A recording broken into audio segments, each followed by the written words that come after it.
The Star by H. G. Wells. Narrated by Rayner Bourton.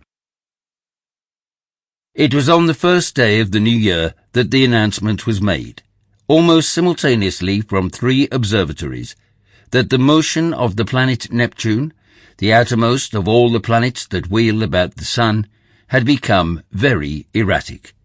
Ogilvy had already called attention to a suspected retardation in its velocity in December.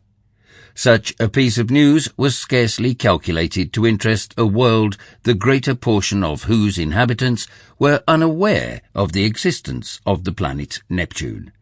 Nor, outside the astronomical profession, did the subsequent discovery of a faint, remote speck of light in the region of the perturbed planet cause any very great excitement.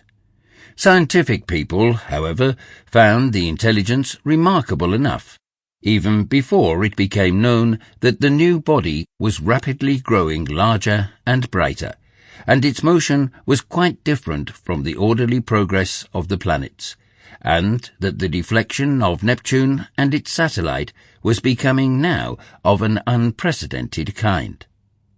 Few people without a training in science can realize the huge isolation of the solar system. The sun, with its specks of planets, its dust of planetoids, and its impalpable comets, swims in a vacant immensity that almost defeats the imagination. Beyond the orbit of Neptune there is space, vacant so far as human observation has penetrated, without warmth or light or sound. Blank emptiness. For 20 million times a million miles. That is the smallest estimate of the distance to be traversed before the very nearest of the stars is attained. And, saving a few comets, more unsubstantial than the thinnest flame, no matter had ever to human knowledge crossed this gulf of space until early in the 20th century this strange wanderer appeared. A vast mass of matter it was, bulky, heavy, rushing without warning out of the black mystery of the sky into the radiance of the sun.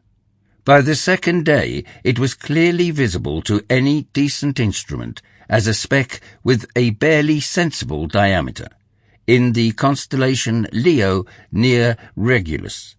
In a little while an opera glass could attain it. On the 3rd day of the new year, the newspaper readers of 2 hemispheres were made... Sample complete. Ready to continue?